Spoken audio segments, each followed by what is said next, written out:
And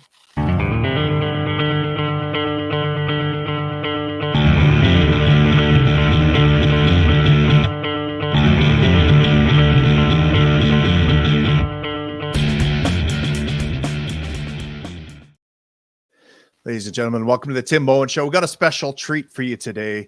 This guy disappeared for a while. Some of you might have seen him in those commercials, those Dos Equis commercials, the most interesting man in the world. This is the actual guy that character is based off of. He's the real deal. He's the most interesting man in the world. And for some reason, he just kind of disappeared off of social media the last year or two. The last time I saw him, he was starring in an HBO show called The Anarchist. So I want to catch up with this guy and see what my old pal Jeff Berwick has been up to. Jeff, welcome to the show. Good to see you, brother. Thanks, Tim. Long time no talk. Yeah. So where you been? What happened to you? You disappeared. I haven't seen hide nor hair of you, young man.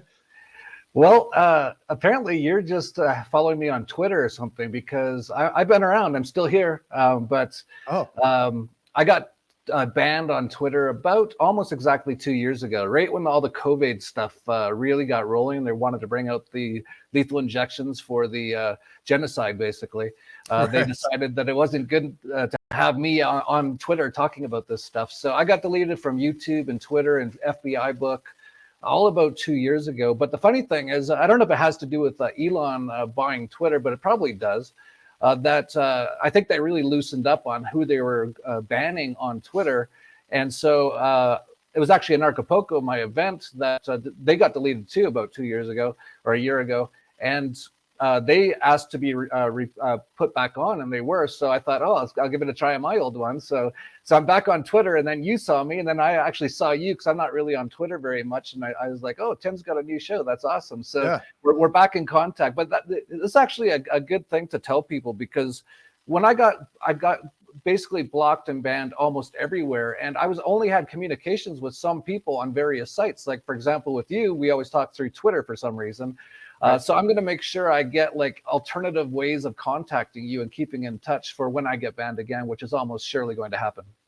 Yeah, I mean, there's so many, social media sites and alternative media sites. There's, I'm like broadcasting the show on Rumble, on Parler, on Facebook, on YouTube, on it's just like you got to spread yourself all over the place now to keep from getting banned and keep your voice out there. So, it's difficult to keep track of where everyone is these days. There ought to be an app for that or something. It seems like I just hit on a business idea there, but we'll file that in the old bank here. Okay, so just to give my audience a little background, you're from my neck of the woods originally. You're from Edmonton. Are you still an Oilers fan, Jeff? Or yeah, I am. Yeah. Okay. Yeah. Good. Well, you haven't fallen too far off the map then. Well, when like I was a huge, like I was around, I don't know how old you are, but I was like sitting front row for like Wayne Gretzky, and Yuri Curry and Grant Fuhr and all the guys and Marc Messier for all their cups basically. And I actually found a way to sneak into the arena for about $5 and sit front row. I was always been a bit of an entrepreneur, and I figured out a way. Why doesn't that surprise me? Yeah, so that's like, for people out there who don't know hockey, it's like sitting front row for all of Michael Jordan and the Chicago Bulls cups. Yeah. Like, just like magical, amazing time, right? So I got super into it. I was playing hockey, of course. It's mandatory in Canada, as you know, you have to play hockey as a child. And so I got into it a lot then. And then, I kind of didn't care that much for like 15 years. I'd pay attention. I actually remember I was in Thailand when the Oilers last made the finals against Carolina around 2007, I think. And I was sitting there in an internet cafe at like 5 a.m. because that was what time the game was on, basically. Right. But I paid attention then because they were in the finals. But I really started paying attention again when they got Connor McDavid. I was like, how amazing is this? They had Gretzky, and now they have Connor McDavid. So I've gotten back into it.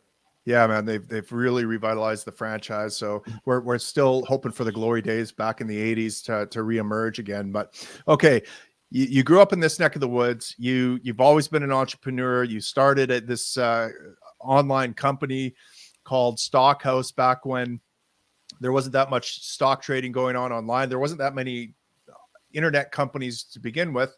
You found a niche there. You sold that for scads of money. You got in a sailboat, sailed down south, had a shipwreck somewhere in Central America, El Salvador, I think.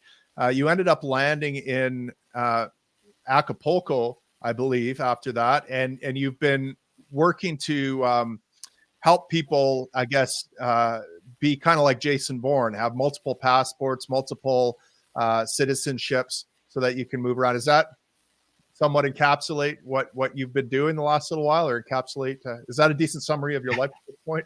Yeah, that's an interesting summary. I would say I didn't sell the internet company for scads of money.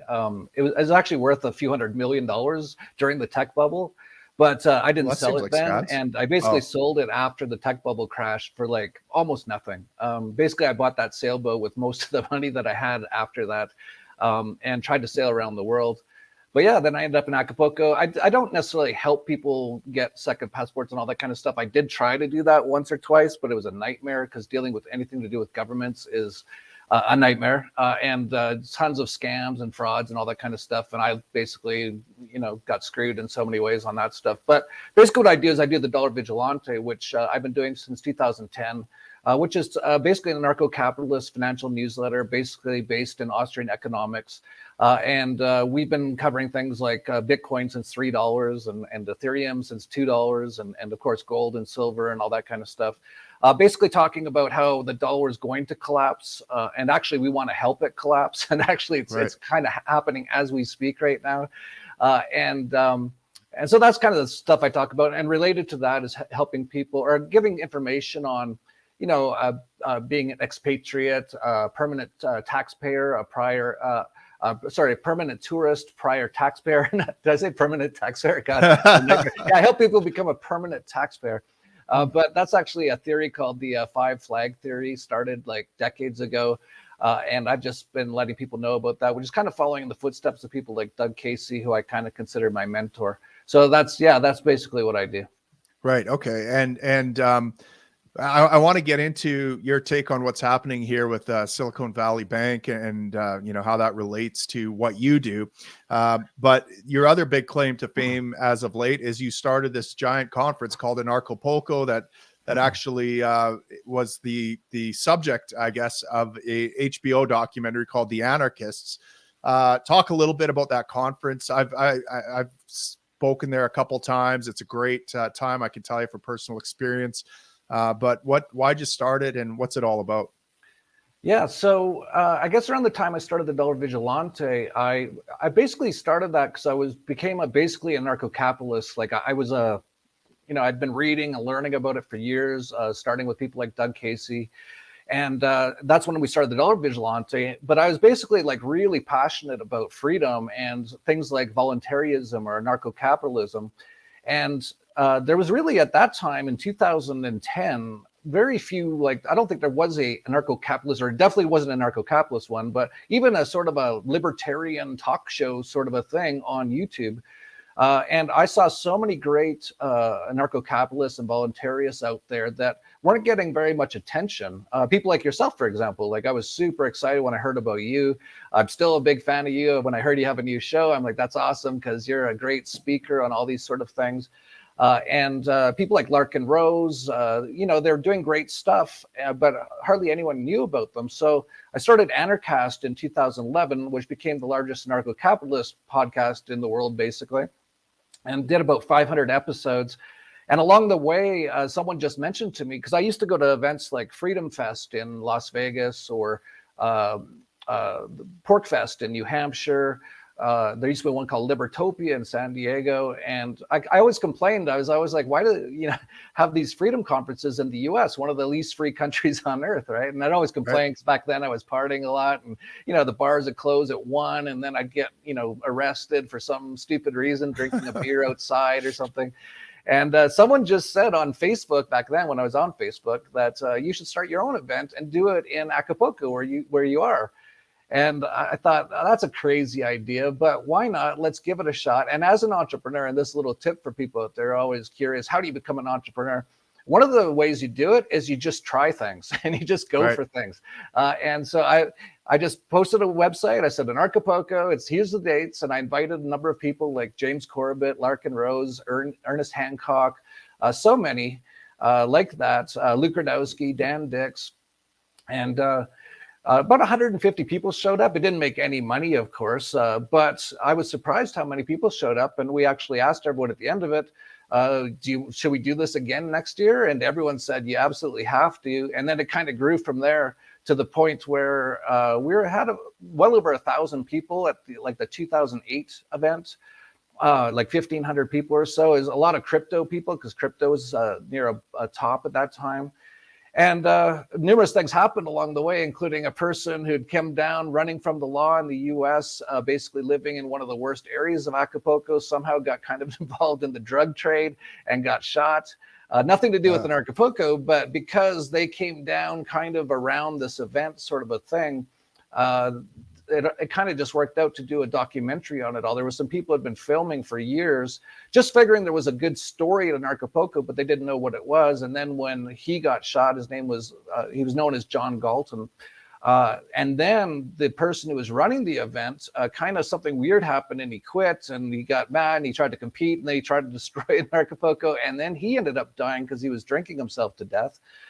So they were filming all these people for years before that. So they had a show with all this, people dying basically, which is, stuff that, catches people's interest. And so that's when HBO did a document. The HBO basically just bought the documentary. They had nothing to do with it really. And it's kind of funny because, all these propaganda left-wing rags came out and would say things like, I think the Daily Beast called Anarchapulco a murder-filled nightmare. That's what they called the event. They didn't call the documentary that. They could have called the documentary that, but they're like, no, that's what Anarchapulco is. It's a murder-filled nightmare. Oh my God. Well, I'll tell you, I was there. My wife was there. I definitely wouldn't bring my wife there if I thought it was murder-filled. And she definitely would never come back if she felt in any way unsafe at all. And I'll tell you, we came back and she loved it both I think 2 or 3 times we came, and we never, we've certainly felt safe despite all the propaganda talking about how dangerous it was.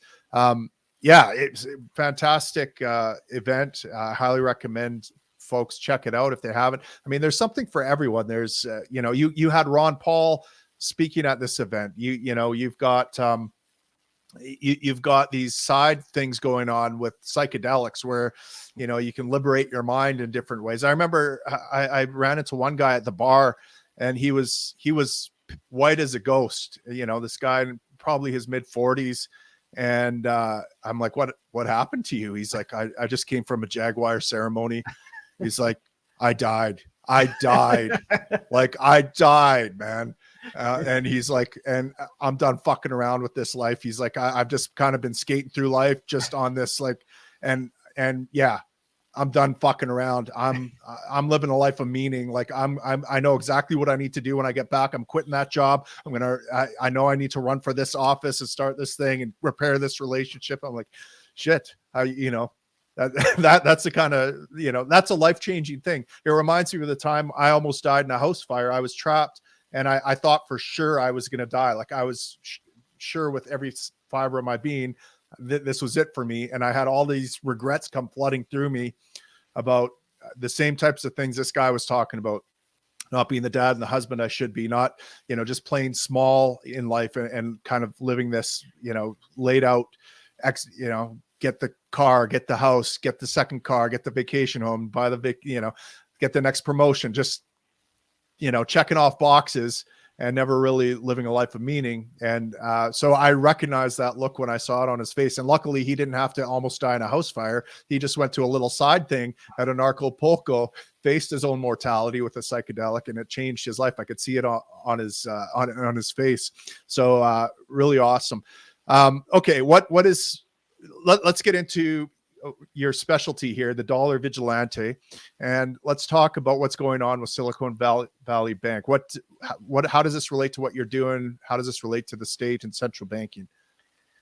Well, the tagline for the Dollar Vigilante is surviving and prospering during and after the dollar collapse. So this Silicon Valley bank collapse totally relates to it, because what we're seeing is basically the beginning of the end, or you could basically say that, of the US dollar, of the US banking system, of the financial system, of the monetary system itself.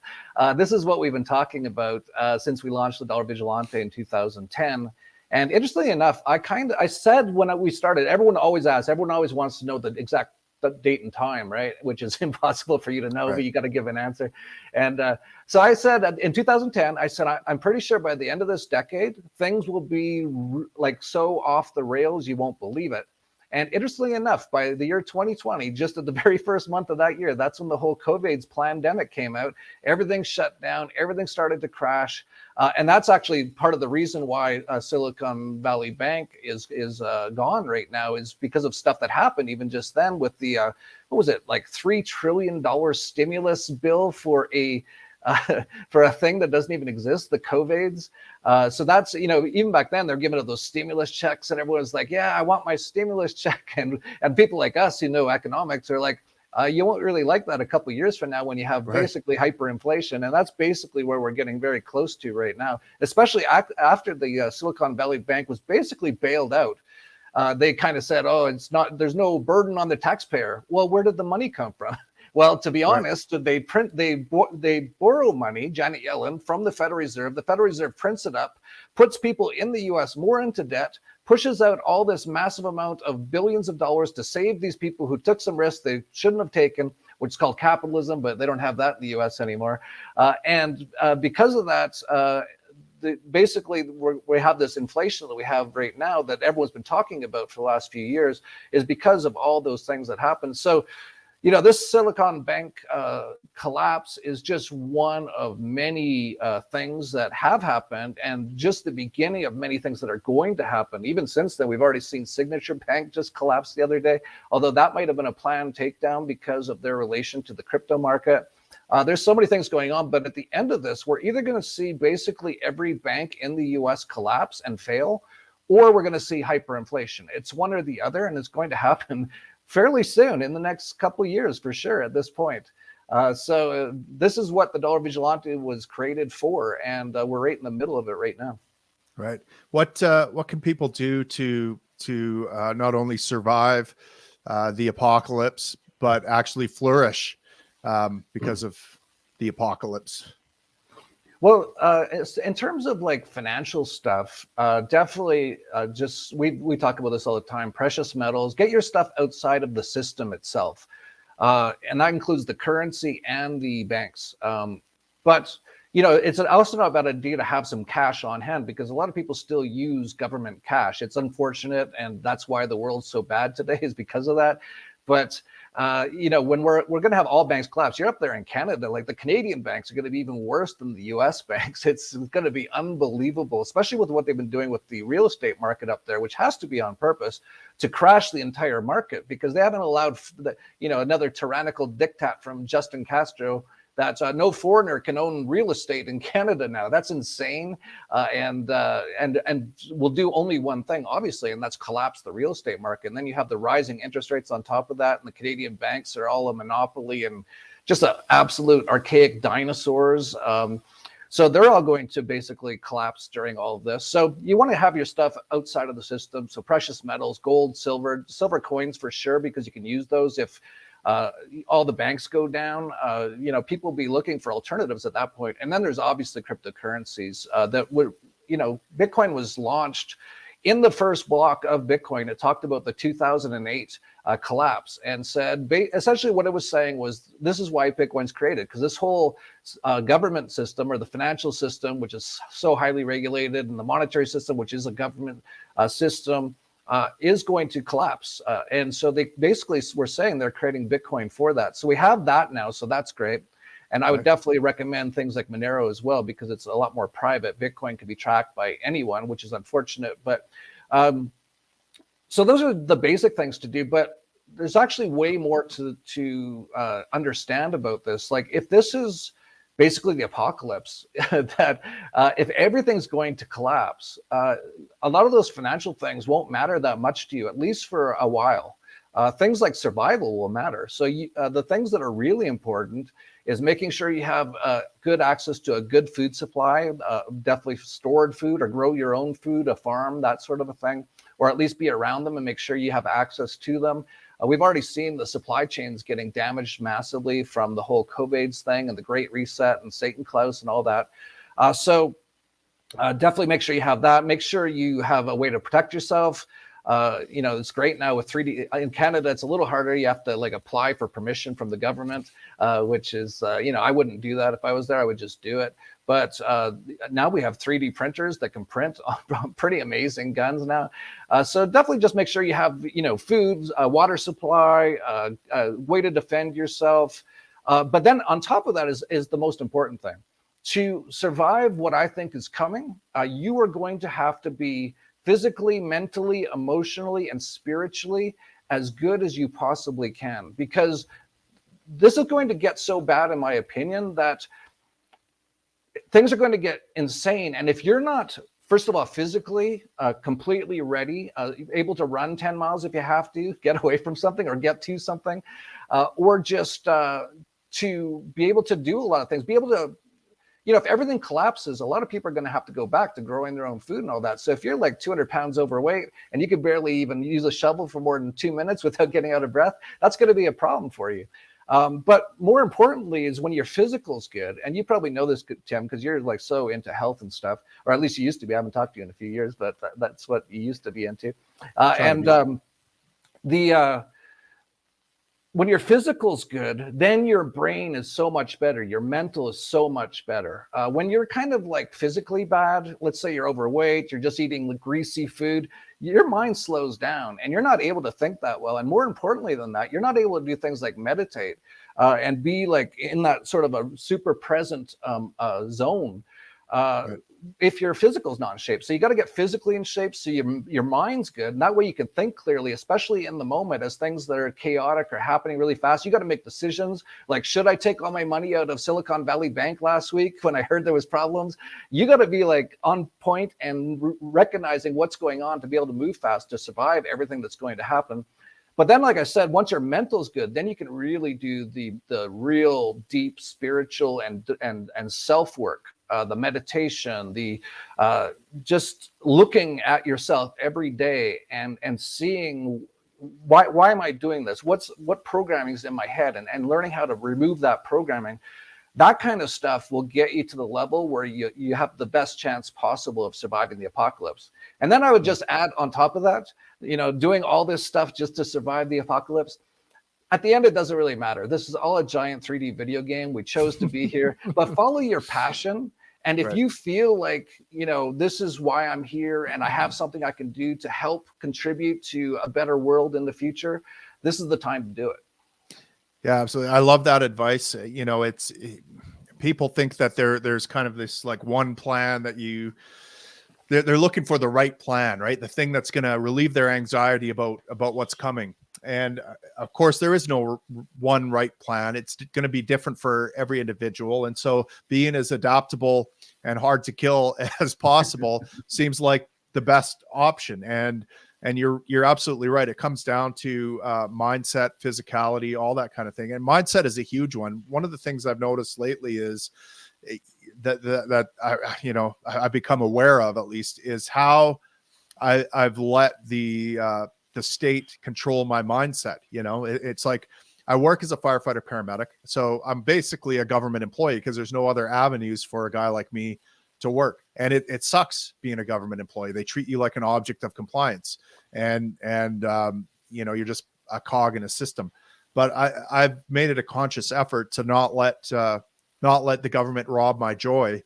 The actual work I do provides value to people. I can see it. I can see tangible effects of helping people in their time of crisis. I see people on the worst day of their life and I help them out. And that's incredibly rewarding, except that the government removes all the joy and meaning from work. So to me, that mindset is all important. And I operate at a much higher level if my heart's full of gratitude and if I'm not constantly thinking negative thoughts and grumbling and whining and whinging about all the way the government's getting me down, my mind just operates at a higher level. So it's that whole idea of being a happy warrior, go into battle with a smile on your face and let come what may. But that doesn't just come, you can't just switch that on and off if you've never done it before. It takes practice, and it takes, whether it's meditation or practicing stoicism or something like that. Like the Stoics would they were wealthy men in their time, but they would do things like lie on their stone floor and go without food for 2 or 3 days and just sleep like on the cold floor, and just to remind themselves that, yeah, I can do this. If I lost everything, I can survive. It's not that big a deal. It's like, I'll find food, I'll figure out, I'll get sleep somehow. I don't need my soft down bed or whatever like that to if that's gone from me, my happiness isn't gone from me. And so I like what you said there about really focusing on yourself and being able to adapt to any situation. And I think also being understanding what your value to others is too, it would be important, because even if you don't have a store of gold or Bitcoin or something like that, if you can do things that other people find valuable, you can get the stuff you need to survive, right? If you can fix cars, if you can build shelters, if you can, provide healthcare or medicine, all those things are going to be valuable to people. So, what is your kind of passion right now, Jeff? What is keeping you busy? You're just coming off another Anarchapulco, right? How did that go? And what are your plans, for the next big project? Yeah, it went great. But before we move on to that, I wouldn't mind just talking briefly about, firefighting and the government, when the government's kind of does the firefighting. At Anarchapulco this year, someone did a speech, I haven't seen it yet, about how to start your own volunteer fire department. So that's kind of interesting. Oh, nice. But yeah, so you might want to check that out. I'll make sure you get that. And it's kind of, of all the government things that governments do, there's very, very few. Like I can't think of more than probably this one, firefighters, that I think are actually like something valuable. like everything else is horrible. And of course it could be privatized, and that's the thing. And it would be a lot better. I mean, actually, one of the projects on my horizon is writing a book, or at least a paper with Walter Block about libertarian fire departments. Because Awesome. This has been obviously as a firefighter, you're told constantly by people, well, this is just one of those things that government has to provide. But actually, if you look at the history of firefighting, and it's starting as an outcrop of like insurance companies and different things like that, and the proper, there's all sorts of ways that my noble profession, let's say, has been corrupted, right? It's become about politics, and it's about like the city councilor, when they're running for council, they're running for local government, if they get the blessing of the union, if they pose in front of the fire truck with the big gold leaf lettering, those are the ones that are most likely to get elected. And so everything's focused on that image of supporting the politician and different things like that. It's all about reaction and portraying us as heroes and sacrificial, whatever, like the noblest of noble for the community, right? When really proper firefighting should be prevention. We should never ever be running into burning buildings. We should be, the best firefighters are the engineers and the people who come up with standards that for construction that prevent the fire from ever happening. That's the most valuable thing to customers altogether. And if in a properly, functioning community, that's where most of the focus would be on, is making sure people have access to the safest way to build houses to prevent emergencies from ever happening. But anyways, I digress. But you're right. That's another issue in and of itself, where government corrupts something that could be noble. Yeah, absolutely. And talking about how, sorry, I just lost my train of thought. What was basically the point you just made at the very end there? Well, I was talking about this coercive relationship we have with our citizens, where The money's extorted. They don't have access to other thing. I mean, I remember what it was. So you're talking about how, sorry to cut you off. No, that's okay. I want to get it before it goes again.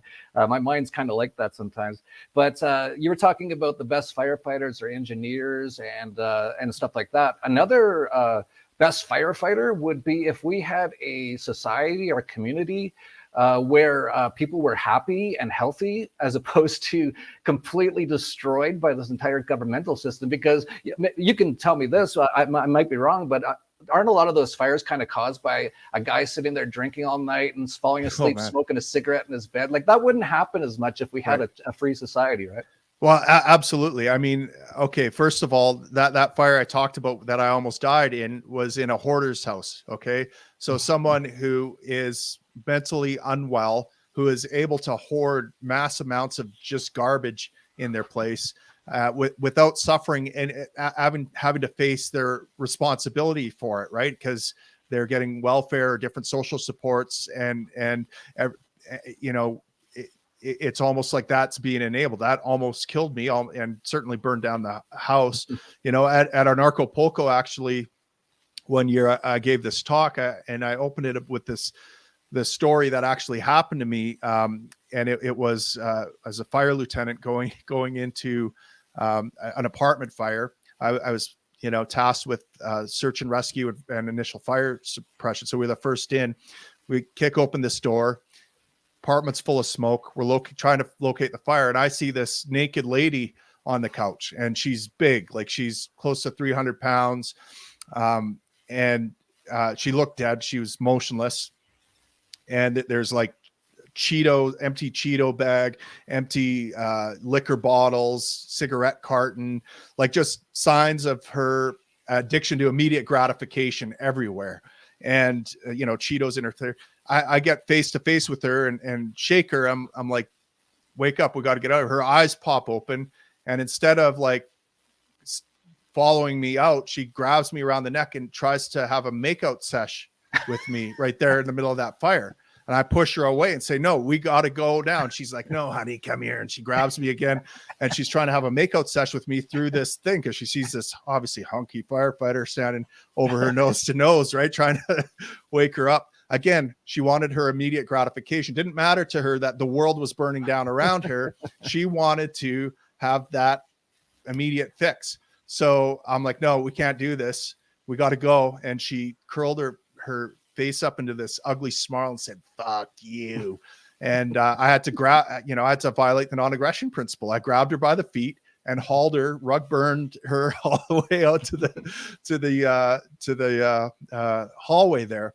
But again, I use that story because that's exactly what it's like being leader of the Libertarian Party or being a liberty activist. It's like, guys, your addiction to immediate gratification here is burning the world down around you, and yet you still want more of that that thing that you're addicted to that's burning the world down. See, that fire, I argue, didn't start with that cigarette in the mattress. That was the proximate cause, but the real cause can be traced back through a causal chain of events back to probably childhood trauma or something like that got her hooked on that. And that was nurtured and fostered by the statist environment around her that never gave her the opportunity to fall down and learn from her mistake, right? It just continually to enable that behavior of addiction and consumption and letting her life fall apart to the point where the world's literally burning down around her while she's trying to have a makeout session.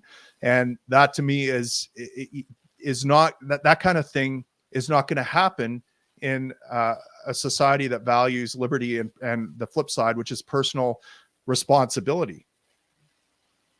Yeah, absolutely. And, you brought up an important point there. All of that was all probably caused by trauma when she was a child. And when in our society, like forget about government and all that sort of stuff, but even in our society where like this should be the number one thing we do with children and young people is, okay, let's fix your traumas, because until you fix those things, it's going to basically end up like that woman did at the very end. Because until you can get that basically repaired somehow, everything else in your life is going to turn into a disaster. But where in our society do we ever talk about, like people say, oh, I should send my kid to the government school for 12 years so he gets a good job and has a good life. It's like, let's figure out what traumas he's got. And every kid's got traumas. It could just be, you know, like he broke his toy when he was a kid. At that moment in time, it was so horrendous that it actually stayed in his subconscious, and now it's still actually causing problems in his life. But yeah, like even beyond all the government problems is all these personal problems that in our society today, hardly anyone ever even thinks about or talks about. And you kind of brought up earlier things like psychedelics, and that's actually why those can be quite good, is because people can't find a way to see those things on their own. And it's very hard to. You have to do a lot of meditation, a lot of self-work, a lot of just sitting there and analyzing things in your brain and watching your own brain, actually, and saying, where did that come from? And then you trace it back. You can actually sit there for like an hour and trace it back. It's like, oh, that when I was 3, that happened. And then, you know, that's why I always tell myself I'm so stupid. It's like, you'll actually start hearing things in your head, like, you're so stupid. And then once you get good at it, you're like, you see it and you go, where did that come from? And then you figure it out. But hardly anyone even knows that's something you can or should do. So yeah, the world's a giant mess. Is the end of basically the end of the story here, and we can make it a lot better through things like libertarianism, but also on things like everyone working on themselves is the most important part. And that's actually, just so you know, that's why Anarchapulco has kind of developed the way it has. I don't think you were there for the first year, were you? No, 2015. No, I was gearing up for the federal election. Yeah. Sorry, say it again. I was gearing up for the federal election, and you remember you hopped on board later that summer after Anarchapulco was done, and you came up to Canada and ran in Vancouver. We had some fun together. Yeah, I almost forgot about that.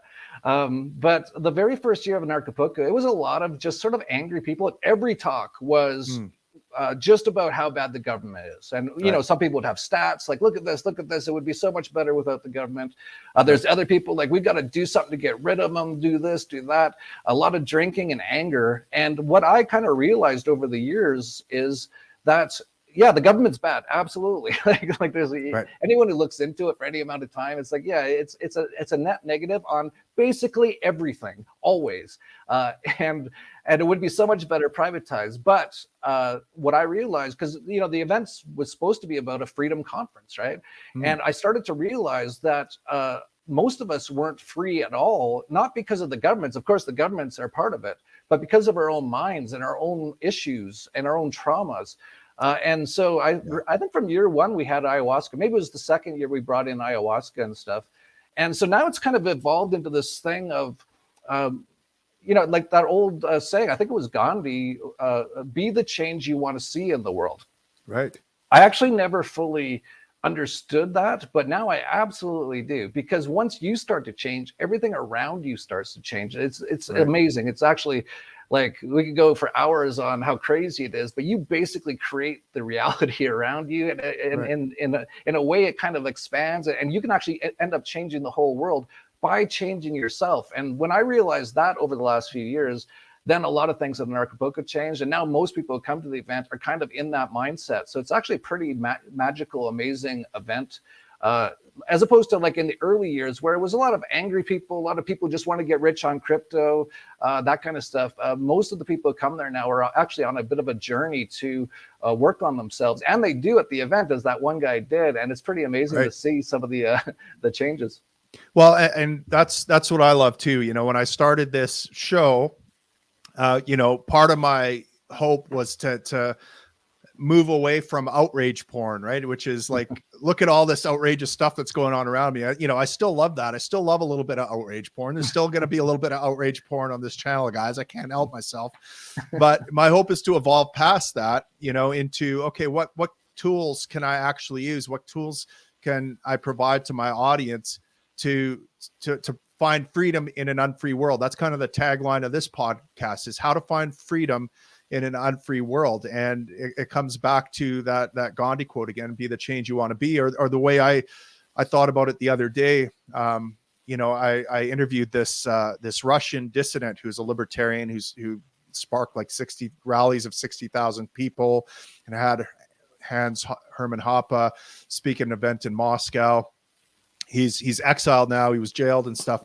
He was kind of advocating for, adopting leftist tactics or something like that. And I'm a little skeptical of that. And the thing I thought of is like, aren't you worried that the means become the ends? It's not even so much that the ends justify the means. It's that the means that we use determine the ends. Like the means are the ends in and of themselves. So if you're using the means of our enemy, you can expect the same result that our enemy is getting. So I like that idea of, kind of be the change you want to be, have that integrity, but it's difficult, right, Jeff? Because you get a much quicker bang for your buck if you just slide into some outrage porn like all the kind of right-wing commentators do, the Ben Shapiro's and Matt Walsh's and all these people who are, they have some great content out there, but it's all kind of angry and pointing out hypocrisy and pointing out failures of the system. And it just gets us worked up into this negative, shake our fist, we got to do something, and that something never works. And yet, there are things right here today within our grasp that can make our lives better and improve the range of choices available to us and increase our personal freedom right now. Why should we should be working on those instead of focused on things that we're not likely to change at all? Yeah, absolutely. It's something I've thought a lot about over the years. Like I do my show with Lucy, and we talk about all the crazy, horrible things going on. But I've got a little bit of a different take on it. I laugh at it all, and actually show how things could be better and show solutions and stuff like that. But there is something definitely to the saying that what you focus on, I forget what the saying is, but basically whatever you focus on is basically. I forget exactly how it works, but like it becomes your destiny almost. Yeah, like if all you're focusing on is all the horrible things happening in the world, you're basically not going to have a good time. Right. Whereas if you focus on a lot of positive things, now it's actually good to kind of in general, it's good to kind of know what's happening. Then you can make better decisions, right? So sure. I kind of try to let people know what's going on, try to show them what's actually really happening, which hardly anyone ever knows usually. But then, focus on like the positive things, the good things, and do those things and actually become the change. That's actually the most important thing, really. Like you look at so many Christians, for example, and they're like, well, if you believe in Jesus, you will go to heaven. It's like, I don't know. Right. I've listened to what they say Jesus said. Basically, he was telling you how to become like him. And then if you become like him, then this world, yes, it turns into heaven on earth. Because if people become like him and they're not tied, they don't have all these, they're not going to rob someone to get some more money because they realize they're God's creation, and that's also God's creation. And to go and hurt them or steal from them and that sort of stuff will just it's not right. Like you wouldn't even think that way. And like Jesus said, do unto others as you want them to do unto you. Very basic stuff, but hardly anyone actually does it. They just say they go to the church, they give the church some money every week, and then they just continue doing their things. But no one tries to become like Jesus. That's the whole point. And if a lot of people did try to do that, which is basically doing the self-work, a lot of that stoicism stuff, like, go fast for 3 days to start with, but try to do 40, like they said those guys did, right? And then you'll find like true God, and then you will actually change the entire world massively in one way or another. And then if there's numerous people doing that kind of stuff, the world changes dramatically. So yeah, the point is, don't sit there. Well, you can do whatever you want. Do whatever you want, but I wouldn't recommend sitting there and watching things that just make you angry about the world all day. It's like I said, good to know some of those things, but then really focus on your passion, really do the self-work. And most people don't realize, like, that's another thing that like we just don't talk about in our society. It's a lot in Eastern society. They know a lot of this stuff, but in the West, we don't talk about doing like all this self-work, the shadow work and all that kind of stuff. And that's actually the most important kind of thing to do. When I've changed so much in the last few years, and I think I started meditating I actually can't really remember, but I think it was around 5 years ago. It was super, super hard. I had to see things, you know, like memories would come back and stuff, or actually just feelings. I'd have to figure out what actually happened, but I'd actually have to feel that pain and stuff like that. That would be like every day. I did that for years, but I just kept doing it because I could tell it was helping me. Every time I'd actually feel this pain or whatever the thing was, it would actually go away after that in various ways. So I just continued to do that self work, and now it's gotten to the point where I meditate pretty much at least 2 hours every day. Is that right? And it actually is something that's not as difficult as it used to be. There's some difficult days, but there's a lot of days where I'm just like almost in bliss for like 2 hours. And that's the amazing stuff. Right. Everything else, you know, financial stuff, that's secondary. It's all secondary to getting into that kind of a state. What type of recommendation do you have for people who want to start doing some meditating? What kind of meditation do you do? What are the steps? That sort of thing. Yeah, it's funny because I don't even know if there's a word for what I do. I don't even know if anyone else does it the way I do. I actually have it's a very sort of a personal sort of a thing, but basically when I first tried to do it, I sensed there was something that probably was good about it. And I wanted to do it. So just like with anything, you just got to keep trying, right? Like, so if you want to become a marathon runner, you don't run a marathon the first day, right? So you basically, just try to do something the first day, and then you try to do a bit more the next day. And that's basically how I started with meditation. And I heard about all sorts of things, and I was like, I don't feel like I'm really getting anything out of it. And then people would be like, oh, look at your eyes in the mirror while you meditate, or chant this mantra, or all these kind of things. But I just kept trying to do it every day. And it got to a point where I was having I said, and what was it that you were trying to do? Was it just clear your mind, think thoughts of gratitude? Were you doing it first thing when you woke up? What did it look like? Well, the funny thing is the key to it all, it turns out, is not trying to do anything. But in order to be able to do that, you have to keep practicing until you can get to the point when you can do that. Basically, yeah, that's what you're trying to do. But, you know, in the early days, I would kind of just tell myself, okay, don't try not to think, right? So I'd sit there for a minute, but here's the interesting part. Like I could do it for like a minute, and then a thing would come in my head, like, better get to work. We got to make some money. And then I'd be like, wait a second, who said that? Right. like I'm hearing it. Who said it? And it's basically you, but it's your subconscious and all that kind of stuff. And over time, you just start to learn. Basically, what you're doing is watching your mind is what you're doing a lot of the time. Once you get after years and years, got to the point where I'm almost beyond that, and I can do all kinds of amazing things. But that's a big part of it, is watching your mind. And a lot of people will say I just can't sit there and not think. I'll always have thoughts. They just keep popping up. Well, if that's how you are, you 100% need to learn how to meditate, because your mind is going crazy, and your mind is incredibly powerful. It can actually create this whole reality if it wants. But if it's your master and you're not its master, it's the difference. It's night and day. It's hell versus heaven. Is there a time of day that you find works better for you? Yeah, for me, I wake up, I'll check my email, slowly wake up, you know how it is, right? Yeah. For an hour, just kind of, get back situated in the world again. And then what I actually do is I do a coffee enema pretty much every day. I put about 100 vitamins and minerals and all kinds of stuff in it. Then I lie down on my right side. Oh, and then here's the key. Here's when my meditations went next level. 1 puff a week. So I have 1 puff, and I'm basically in meditative zone for hours after that. And so I'll do the coffee enema, meditate. I might, take the enema out at some point, but then I come back, meditate again. Then I might go in my massage chair, meditate again. Sometimes in a hyperbaric chamber, I'll do it. But basically I find the mornings are definitely the best time.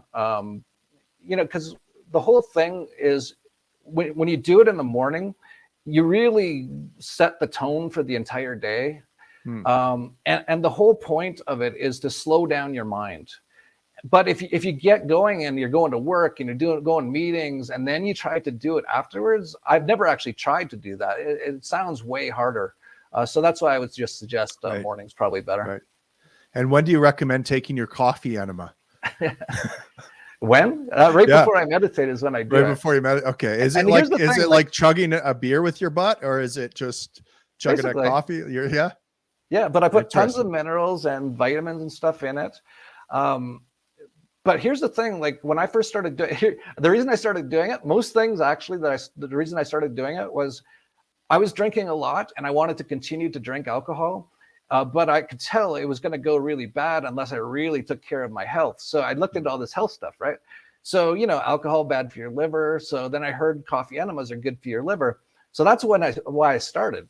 But what I found out is after just doing it a few times, I felt incredible after the enema. It basically what it does, just so you know, is the caffeine goes into your liver and stimulates it, and your liver starts moving out all the bad stuff like real fast. And because it's an enema, you then get it out right away so you don't feel sick. So a lot of that stuff's pretty toxic. So, and basically all your blood's going through your liver. So basically what you're doing is cleaning your blood in the morning, and it makes you feel so incredible. So that on top of meditation every day, basically when I'm done, I feel like better than I've ever felt ever, physically, mentally, spiritually, all that kind of stuff, doing it with the coffee enemas. Wow, that's crazy. I don't think anyone else really does that, just so you know. I never heard of that. I've heard of kids chugging beer with their butts, different things, and it's but I've never heard. Oh, just a side note. I had a doctor look. I had my kidneys were hurting one day. I was drinking way too much, and he did the ultrasound thing, and he looked at my liver, and he went, "Oh my God," basically in Spanish. And I was like, "Oh man, that's the last thing you want to hear from like a doctor looking at your liver is like shock, right?" And I had been drinking pretty hard for you know me, you almost carried me home in Victoria one night. Thank you again for that. I still remember that. That was like one of the nicest things that like anyone's ever done for me. Like you were so cool. Like I was pretty drunk and you just made sure I got back to the hotel and stuff. So you know how I used to drink. And so the doctor was in shock. And then I go, "How bad is it?" He goes, "I've never seen a more perfect liver. It's like a newborn baby's liver." Wow. And I was like, coffee enema. Coffee enema, huh? Yeah. All right. Wow. Shit. Okay. I'm gonna have to get your recipe and post it down below for the listeners who want to start meditating and coffee enemas to prepare for the apocalypse. Any other tips, health tips, biohacking tips? We're pulling all sorts of nuggets out of you today. We're pulling more nuggets out of you than a coffee enema, Yeah, like I do so many health related things. It's ridiculous. Like I actually haven't really told anyone exactly what I do, but it's like you hear about Michael Jackson sleeping in a hyperbaric chamber and his water, his shower is like Evian and stuff. Like I'm so much beyond all that. Like I do coffee enema, then I meditate in a hyperbaric chamber. So I push all the vitamins and minerals from the enema all through into my blood. Then I get out and I do like I've got like a cryogenic cryotherapy chamber in my house, 3 minutes of minus 200 degrees, shock my system. Then I get into the steam room and then the sauna, meditate in there. Like this goes on for like 3 or 4 hours every single day. Wow. And I've left out about 100 things that I do every single day. Like I was thinking the other day, it's funny because like every now and then I have like a breakthrough. It's like, whoa, this is definitely improved. And then I think to myself, what have I been doing, lately that might have done the trick for this? I do stem cells, I like all the time. And I always think to myself, man, I do so many things all at once. There's no way to tell which thing was the thing that really helped. Right. Yeah, the old shotgun blast effect. It reminds me of what we used to do when we had an unconscious person. We gave them a ninja cocktail because we didn't know why they were unconscious. So we would give them Narcan, sugar, Anexate, which is the antidote to like a benzodiazepine overdose.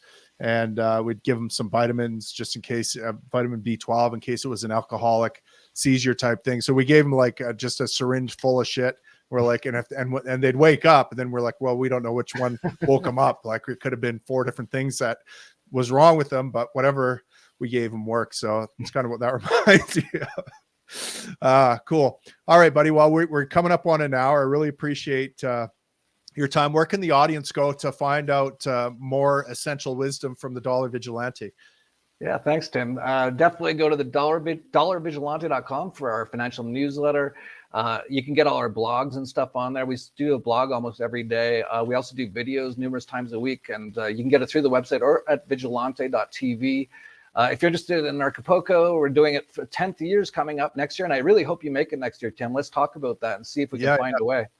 That's going to be coming up in February. That's anarchapulco.com. And yeah, I think that's about it. That's but probably the funnest thing that a lot of people love and I love is my videos that I do with Lucy. I should bring her over. Lucy, Ben, Lucy. I got an apple. She loves apples. Lucy, apples. Yeah, here she comes. I love watching your morning walks with Lucy.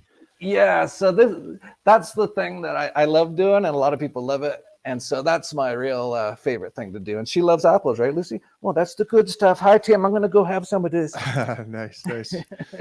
Cool. I became a dog dad here last year. So they run your life when you have one of those little mutts in your life. But okay, I'm definitely going to have to check out the Dollar Vigilante. Go with what's going on in the world, Jeff, with banks going down. I mean, we're seeing some signals, and I know there's a lot of wisdom and a lot of advice and services that you offer there.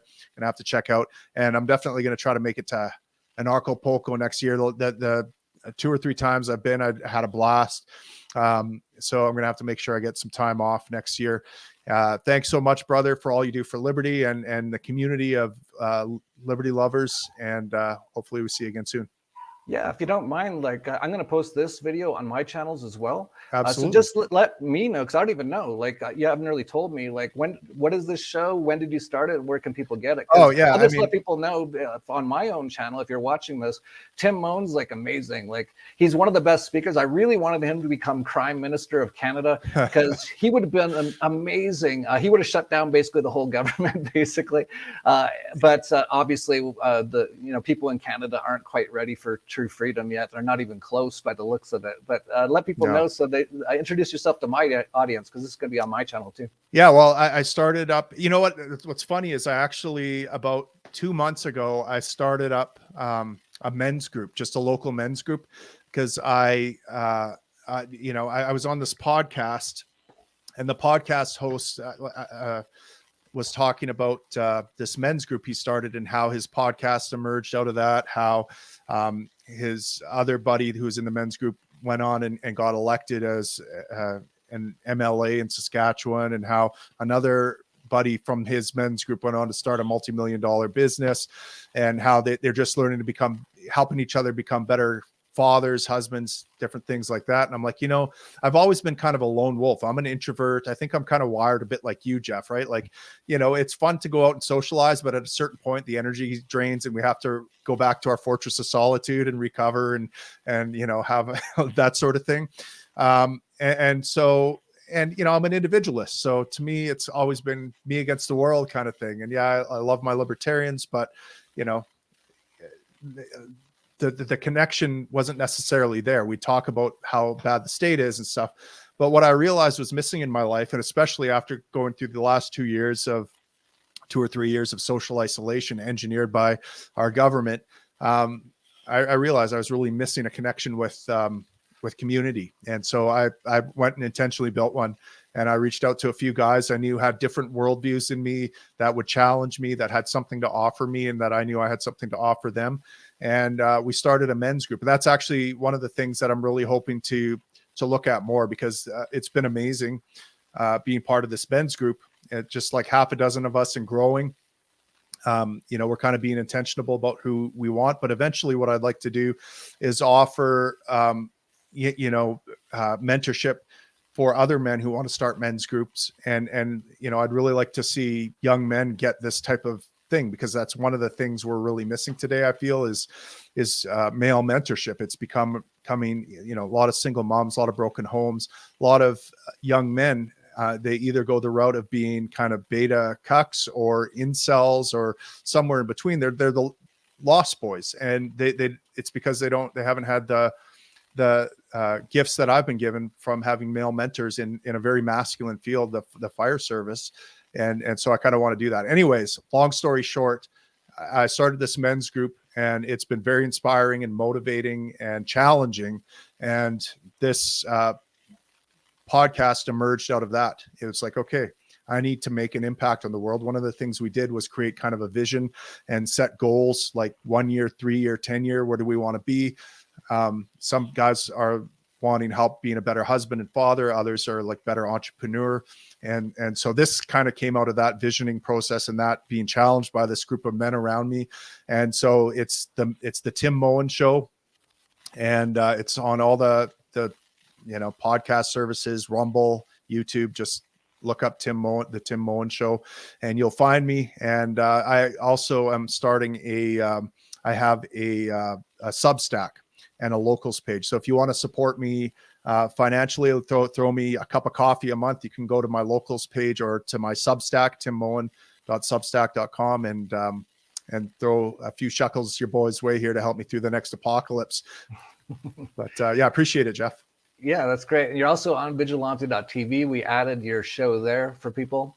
And yeah, that's awesome. Like we just talked about being the change you want to see in the world, and you're doing it. You're creating, like, there's two super important things that are totally missing right now in the West. And again, like we've been like hardcore libertarians for like a long time, but yes, the government's bad, but until we fix ourselves and fix our communities, nothing's really going to get fixed. And the two big things, or two of the biggest things that are missing, is definitely real men and community. And so you're doing both of them. And of course, a real man is a person who's always striving to get better and better, and to be a better man for his family, his community, for himself, and that sort of a thing. And then community is so big. Like I just was talking about that, right? Like I didn't even realize that's what you do now, but I actually already brought it up that most of these problems in our society today, yeah, the government is definitely a big part of it. But the other biggest part of it is that people are just, totally destroyed, and there's no sort of society anymore where people try to help each other and take care of each other. And even if they did, they don't even know how to do that anymore. A lot of this is all caused by the government, of course, but that's great that you're doing that, and you're basically leading by example and trying to do stuff like that. So for my audience out there, if you're interested in starting like a men's group sort of a thing like Tim does, definitely contact them. Yeah, definitely reach out. I'm very available. Reach out to me through social media, Twitter, Facebook, wherever you can find me. I usually reply to my messages within a couple of days. So awesome.